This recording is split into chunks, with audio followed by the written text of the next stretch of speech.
Tom Thumb. A poor woodman sat in his cottage one night, smoking his pipe by the fireside, while his wife sat by his side spinning. "How lonely it is, wife," said he, as he puffed out a long curl of smoke.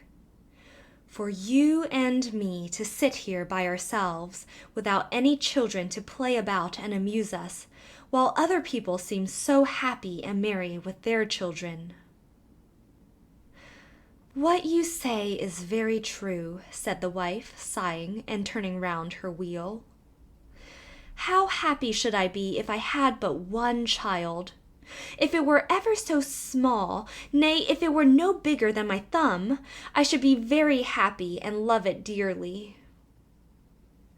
Now, odd as you may think it, it came to pass that this good woman's wish was fulfilled, just in the very way she had wished it.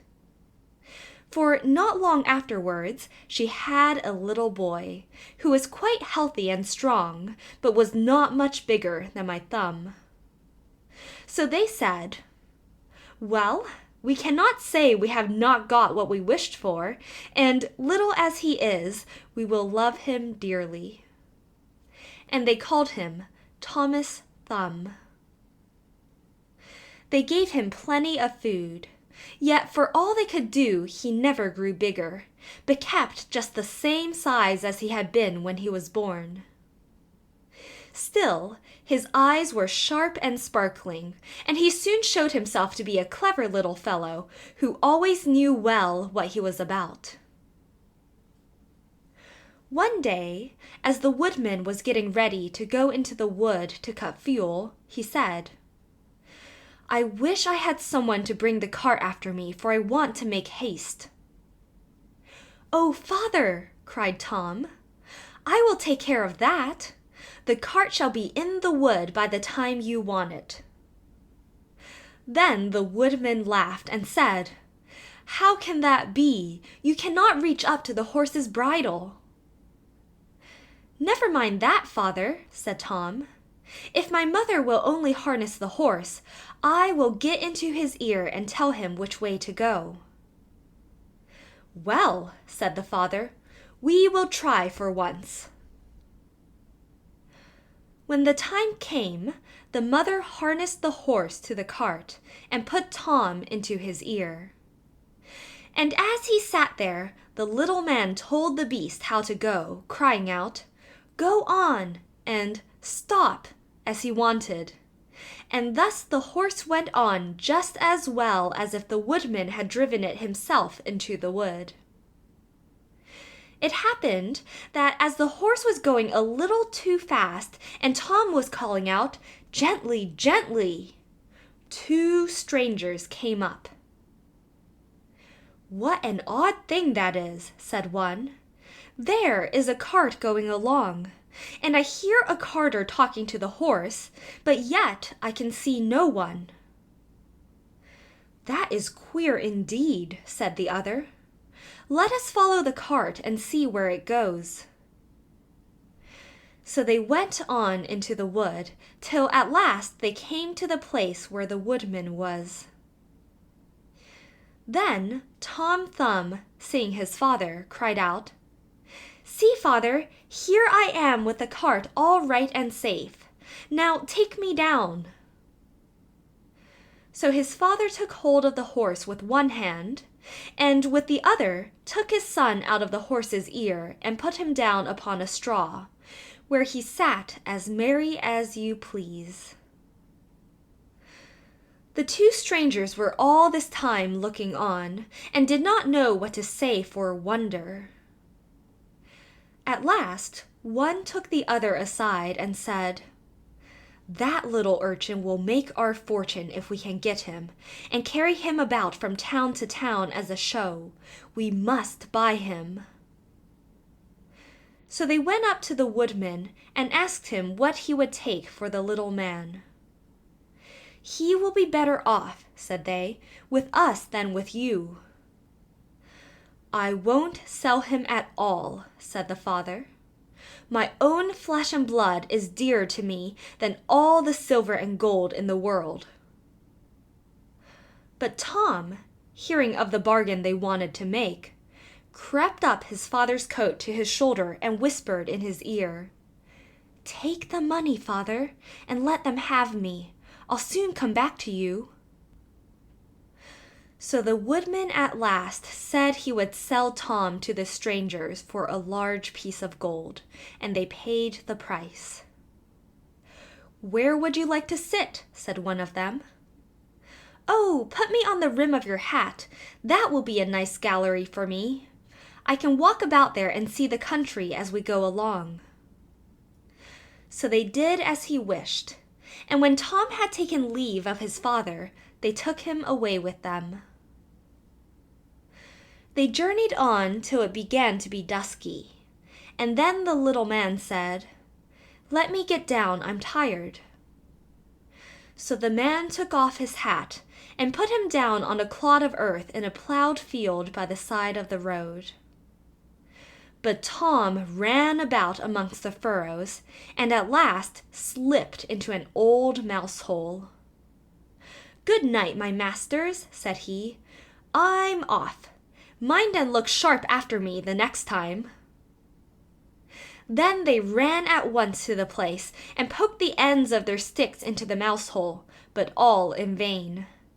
Tom only crawled farther and farther in, and at last it became quite dark, so that they were forced to go their way without their prize, as sulky as could be.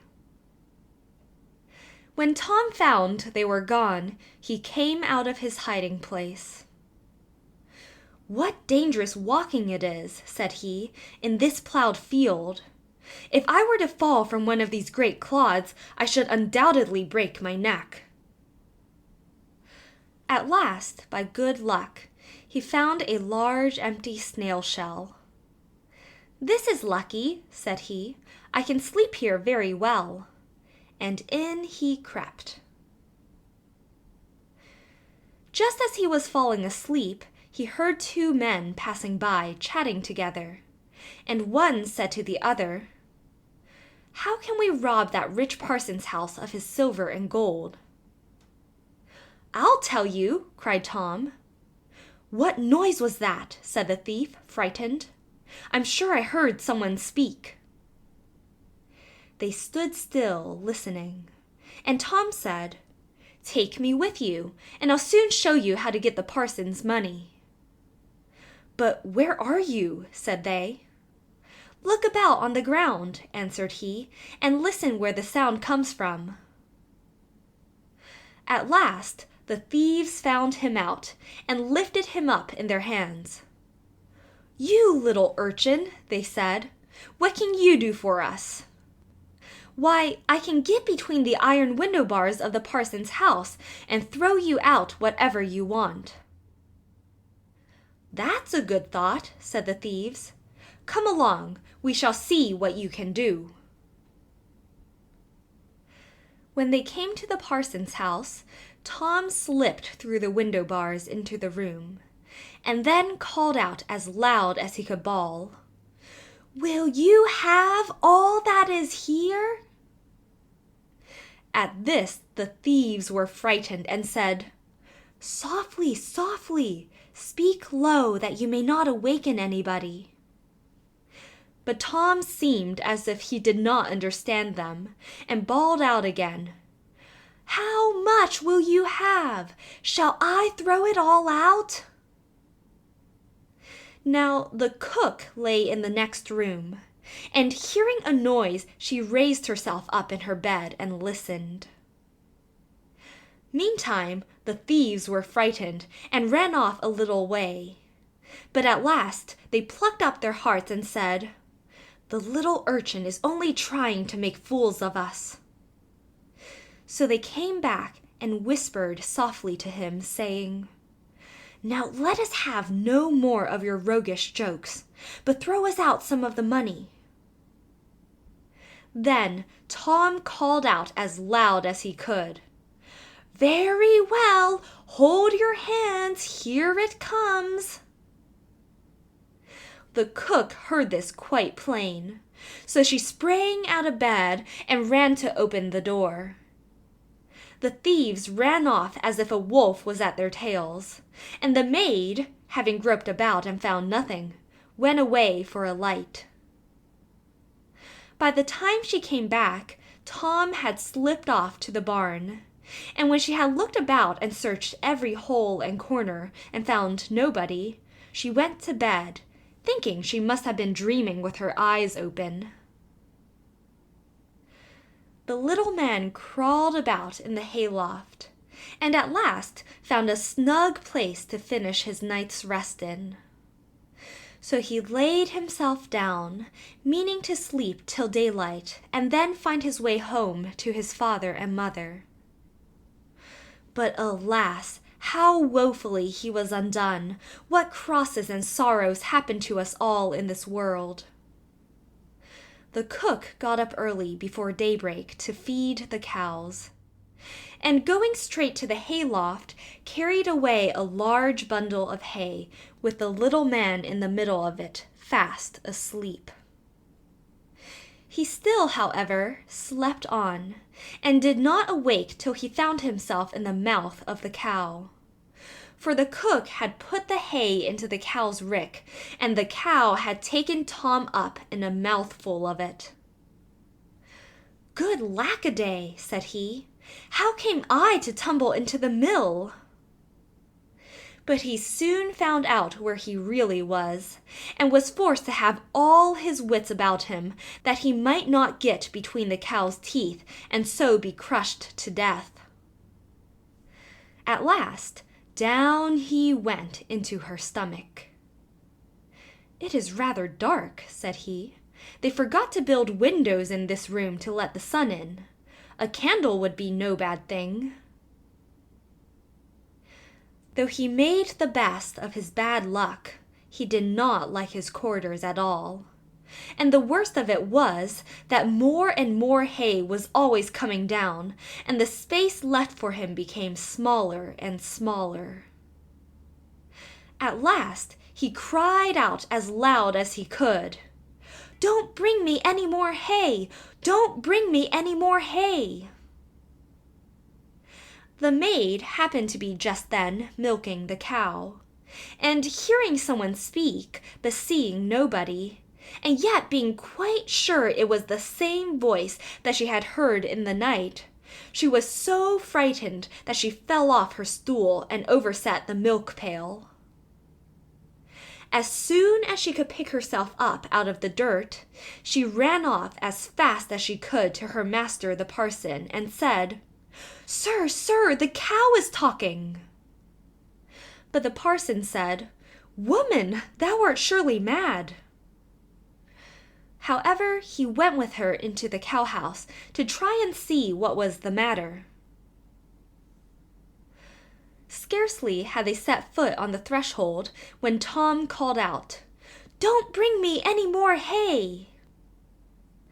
Then the parson himself was frightened, and thinking the cow was surely bewitched, told his man to kill her on the spot. So the cow was killed and cut up, and the stomach, in which Tom lay, was thrown out upon a dunghill. Tom soon set himself to work to get out, which was not a very easy task. But at last, just as he had made room to get his head out, fresh ill luck befell him. A hungry wolf sprang out, and swallowed up the whole stomach with Tom in it at one gulp, and ran away. Tom, however, was still not disheartened, and thinking the wolf would not dislike having some chat with him as he was going along, he called out, "My good friend, I can show you a famous treat." "Where's that?" said the wolf. "In such and such a house," said Tom, describing his own father's house. "You can crawl through the drain into the kitchen, and then into the pantry, and there you will find cakes, ham, beef, cold chicken, roast pig, apple dumplings, and everything that your heart can wish. The wolf did not want to be asked twice. So that very night he went to the house and crawled through the drain into the kitchen and then into the pantry, and ate and drank there to his heart's content. As soon as he had had enough, he wanted to get away. But he had eaten so much that he could not go out by the same way he came in. This was just what Tom had reckoned upon. And now he began to set up a great shout, making all the noise he could. "Will you be easy?" said the wolf. "You'll awaken everybody in the house if you make such a clatter." "What's that to me?" said the little man. "You have had your frolic. Now I've a mind to be merry myself." And he began singing and shouting as loud as he could. The woodman and his wife, being awakened by the noise, peeped through a crack in the door. But when they saw a wolf was there, you may well suppose that they were sadly frightened. And the woodman ran for his axe and gave his wife a scythe. "Do you stay behind," said the woodman, "and when I have knocked him on the head, you must rip him up with the scythe." Tom heard all this and cried out, "Father, father, I am here! The wolf has swallowed me." And his father said, "Heaven be praised! We have found our dear child again." And he told his wife not to use the scythe for fear she should hurt him. Then he aimed a great blow and struck the wolf on the head and killed him on the spot. And when he was dead, they cut open his body and set Tommy free. "Ah," said the father, "what fears we have had for you!" "Yes, father," answered he, "I have traveled all over the world, I think, in one way or other, since we parted. And now I am very glad to come home and get fresh air again." "Why, where have you been?" said his father. "I have been in a mouse hole, and in a snail shell, and down a cow's throat, and in the wolf's belly. And yet here I am again, safe and sound." "Well," said they, "you are come back, and we will not sell you again for all the riches in the world." Then they hugged and kissed their dear little son, and gave him plenty to eat and drink, for he was very hungry. And then they fetched new clothes for him, for his old ones had been quite spoiled on his journey. So Master Thumb stayed at home with his father and mother in peace. For though he had been so great a traveler, and had done and seen so many fine things, and was fond enough of telling the whole story, he always agreed that, after all, there's no place like home. End of Tom Thumb.